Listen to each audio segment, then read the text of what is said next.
We are convinced that only through democratization is it possible to build a well-functioning, healthy and dynamic economy. It is courageous, it is bold, he has a vision and he's going towards it and he's not going to be stopped and he's not going to be deflected. In the British people, you'll see that we are not so red as we painted, maybe. I think, future generations will say that he was a man of destiny.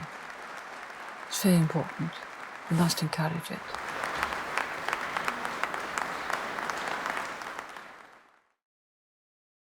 The Soviet president's Guildhall speech took the line of gas-guzzling Kremlin limousines deep into one of the hearts of world capitalism, the City of London. President Reagan had twice preceded him, once during his return from the Moscow summit last summer.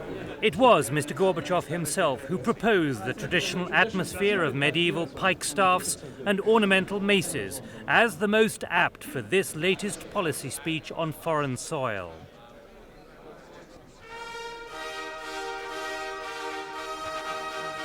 This was a major platform for Mr. Gorbachev to maintain the public relations high ground, to project his message of fundamental, unstoppable Soviet change directly, not just to the British public, but much further afield.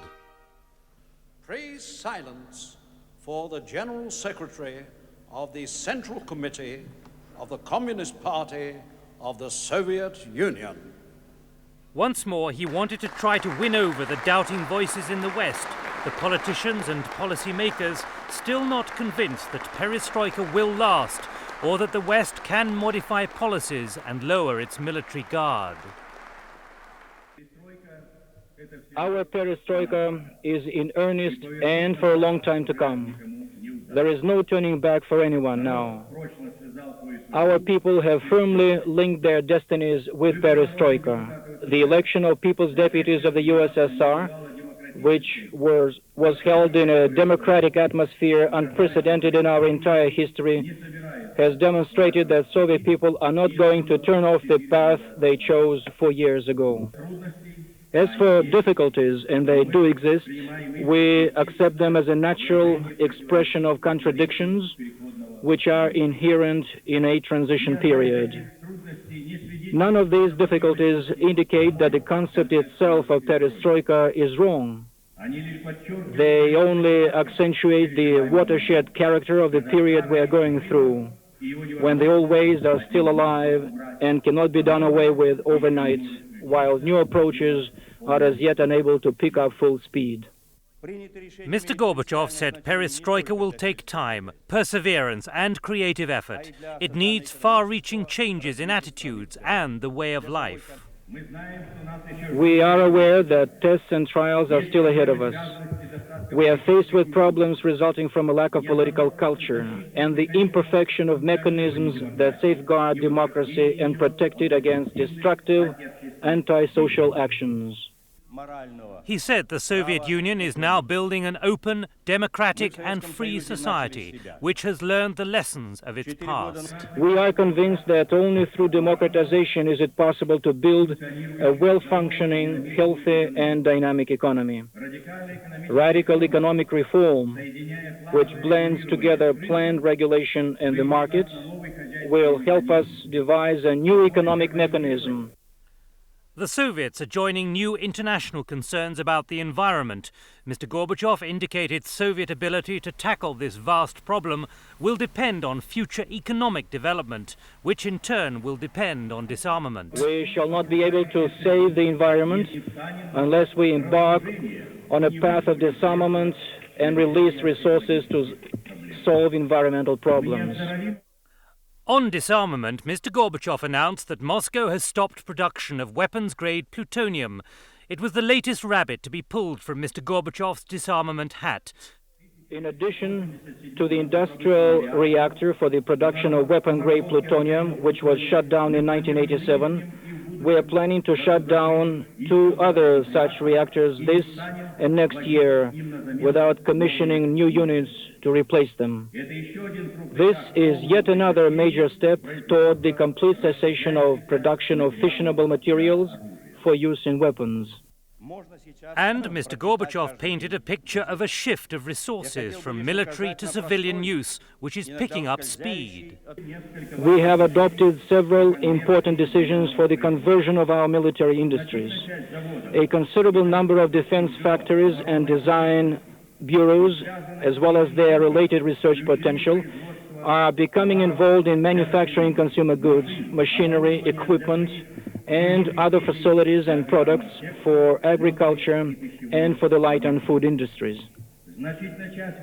A substantial number of military transport aircraft are to be used for carrying civilian cargoes. As expected, Mr. Gorbachev had failed to convince Mrs. Thatcher that modernization of NATO's nuclear systems like the Lance missile should not go ahead. NATO says it must modernize to catch up with the Soviets.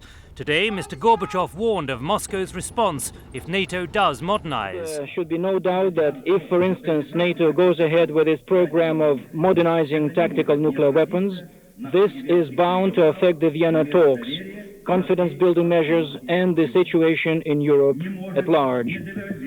This is bound also to devalue much of what has been achieved under the INF Treaty.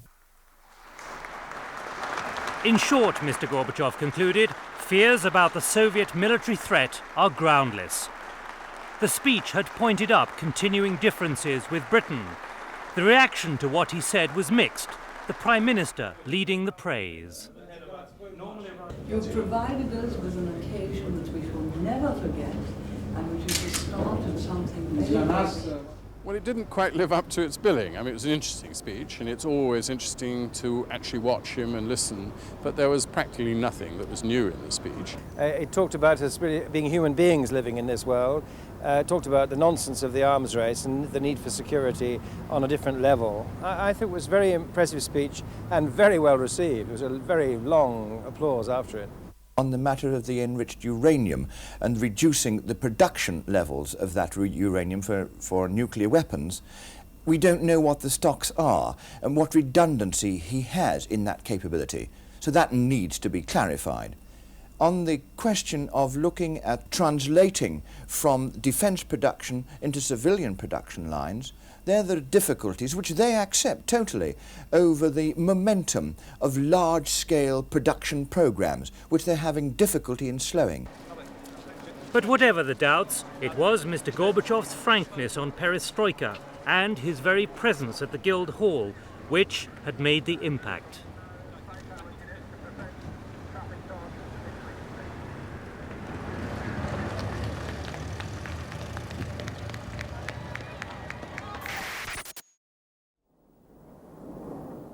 The distant approach of the Soviet convoy through Windsor Great Park this afternoon, the Coldstream Sergeant Major tidying the Guard of Honour, all signalled a small disruption in Princess Beatrice's nursery routine. She was removed inside in time for the Soviet Zills to sweep into the courtyard on the button of 1 o'clock. Here, in the footsteps of Tsar Nicholas I, he came 140 years ago, Bulganin and Khrushchev 30 years ago, was Mikhail Gorbachev. There was almost a sense of self-consciousness as he greeted the Queen. She was wearing a decisively non-communist red. In the ceremonial welcome, these medieval walls rang to the sound of the Soviet national anthem, played by the most British of military bands. The East-West family tableau fully at attention.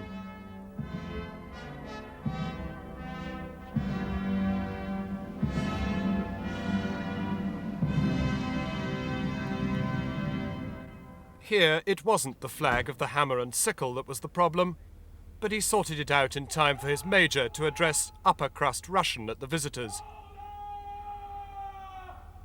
In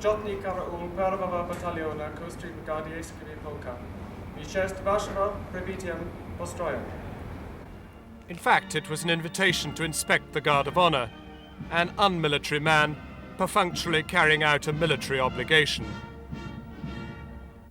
Inside the state apartments of the castle, the Queen conducted the Gorbachevs into the Waterloo Chamber, one of the few palace suites in Europe that can rival the finery of the great Kremlin halls that Mr. Gorbachev inherited from the Tsars. The Queen pointed out some of the Russian portraits of the Napoleonic era, before moving on to St. George's Hall. In the Kremlin, too, there is such a hall. It was sometime between now and the end of lunch that the invitation was issued, and the Queen said how much she'd like to see the Kremlin, visit the great art treasures of Leningrad and the Tsar's village, where her forebears had their palaces. So long did that lunch continue that Beatrice was by now ready for tea and had to make her getaway before the Zills got moving. On the doorstep, now 20 minutes late, the invitation was repeated for royals and communists to meet again in Moscow. The Soviets see such a visit by the Queen as a symbol of British and possibly Western approval of all the changes that have been wrought through Perestroika. That's why the government here is so concerned that both the timing and the circumstances of such a visit should be right. This afternoon, Mrs. Thatcher made it clear that the time is right now. But exactly when will the Queen go? Well, that has to be sorted out. As you know, the Queen has accepted. You know her programme is sorted out a little bit in advance, so we don't quite know, but it was a very definite yes. Finally, late this afternoon, 40 hours after he arrived, Mikhail Gorbachev said his goodbyes. Mrs. Thatcher had secured her wish that he should stop here before anywhere else in Europe. Germany, France and Italy will now follow. The man who almost single-handedly has changed the meaning of Soviet from enemy to friend boarded the Aleutian jet. The collective cabinet waving below was as demonstrative as the flat presidential palm against the window of his plane. After taking off, he lingered an extra turn in British airspace before heading for home. Jon Snow, News at 10, Heathrow. I think it's a mark of the advances in the Soviet Union towards freeing things up, towards more regard for human rights, towards giving more freedom of choice, and into the change of the law with regard to having those things embodied in law which can be enforced, and of the very different spirit towards solving the world's problems that we're now seeing in all countries. Now, is it your hope that the Queen will visit the Soviet Union much as it is now, or that has done a bit more on things, particularly on human rights? I think it'll almost certainly have done some more on things because, as you know, so many people want Her Majesty to go. Is that a condition of the visit? Is rather... No, it's not a condition of the visit. Her Majesty accepted today, and we haven't got a great deal further than that. As you know, so many people want her to go, and so a number of acceptances have already been made and programmes made up. So we'll have to look into what is the best time to go. In the meantime, I think that the Soviet Union will continue to make progress. Now, one of the most striking things Mr. Gorbachev said in his Guildhall speech was any fears or misgivings about the Soviet military threat are groundless. Do you believe him? Well, when they have rather a lot of weapons and rather a lot of conventional forces, even after their reductions, their unilateral reductions, they still have twice as many as we have. That's a pretty big preponderance, and you cannot and should not ignore it. He said we only had a superiority in NATO, or they only had a superiority in NATO in tanks. Well, I think that there will be some argument about the figures, and the place for that argument is the negotiations which are taking place in Vienna. Moreover, the Soviet Union has completed its program of modernization of nuclear weapons. We have not. Our short-range nuclear weapons, which will be modernized within the next few years, by the time they are modernized, they'll be 20 years old. Obsolete weapons don't deter. I accept that Mr. Gorbachev's intentions are good, but one cannot, in fact, create a defense system on good intentions. The world is unpredictable. Terrible events happen. You always have to be prepared with a strong defense if you really and truly value the freedom and justice that we enjoy. Was not your view that his intentions are good shaken by the news that he's still supplying arms to Libya? We are very deeply concerned that attack light bombers have been supplied or are being supplied to a country like Libya, which has, as a state, has supported terrorism and as a state is producing chemical weapons. Very concerned indeed. Now, the Soviets appear to have warned you that insisting on modernizing NATO's short-range nuclear weapons could jeopardize or sabotage the Vienna talks on the reduction of conventional forces in Europe. I doubt it. I doubt it very much. And the answer is they have just completed their modernization of short-range nuclear weapons. By the time ours are modernized, they'll have been in our armory for 20 years.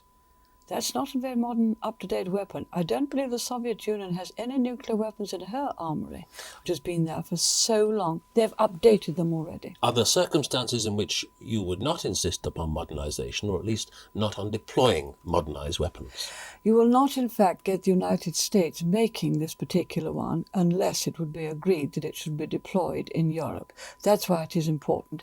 If you are to deter war, you don't do it with obsolete weapons. Whether your weapons are tanks, aircraft, anti-tank weapons, anti-aircraft weapons, whatever they are, or nuclear weapons, they must be modernized. That is the surest defense to peace. I believe we need peace. Not a peace at any price, but with freedom and justice. We need peace to make progress. The world is unpredictable. No one could have said in 1930 we'd have been at war again in 1939. It came up very quickly. Modern weapons take a long time to design and produce. We must keep well defended and up to date. That is the surest guarantee of peace. Yesterday, Mr. Gerasimov was attacking Mr. Brzezinski and Dr. Kissinger for being the old-style Cold War warriors who are holding up progress towards disarmament. Is there not just a touch of that about you? No.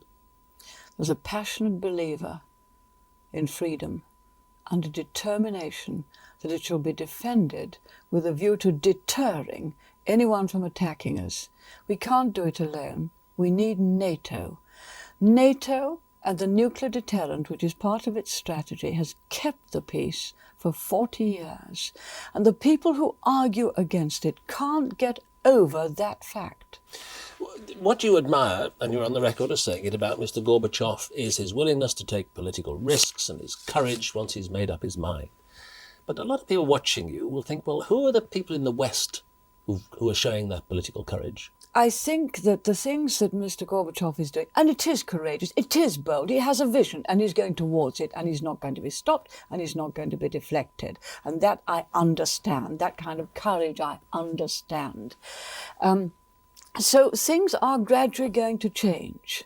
I hope that we shall, already we're putting hands across the divide. We have trading agreements and many relationships with, for example, Hungary, and more now with Poland than we used to have.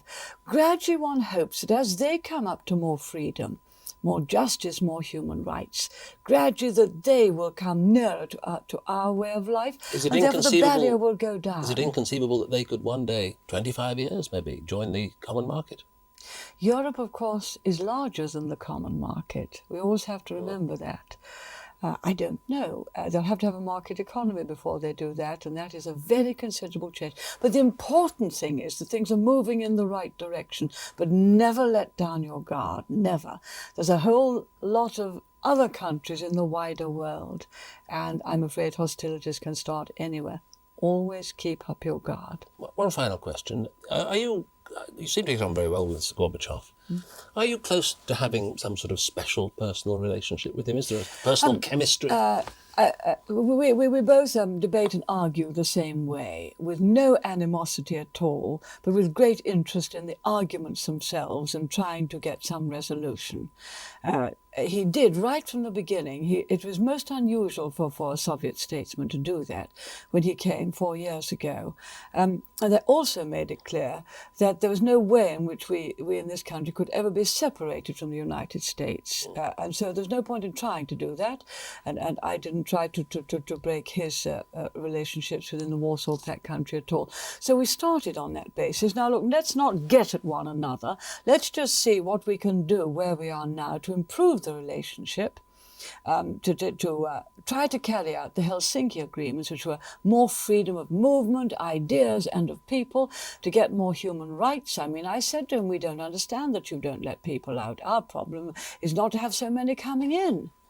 And so we started very frankly, and I made the relationship with the United States clear. So yes, it was a very unusual relationship with no animosity, keen interest on developing these arguments, and then later, all of a sudden, he must have been thinking about it for a very long time, out of the blue came these refreshing, historic speeches, and it seemed as if he had a determination to match the vision. And I think, you know, future generations will say that he was a man of destiny. It's very important. We must encourage it. Thank you very much, Prime Minister. Thank you.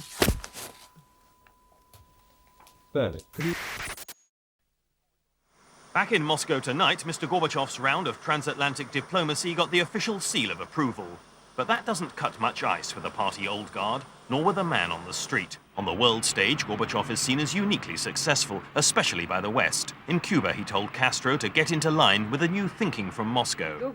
And in London, Soviet TV viewers tonight saw their leader accorded the full pomp and ceremony of a capitalist monarchy. But away from his role as statesman on the world stage, Gorbachev's in the thick of trouble at home. Here in Kiev, crowds wanted to know why his economic reforms still weren't filling the shops with goods. Despite the success of recent elections, Gorbachev says the Soviet Union lacks a political culture and harbors anti-democratic forces. In Moscow today, a human rights protest against Gorbachev's London visit went to the British embassy.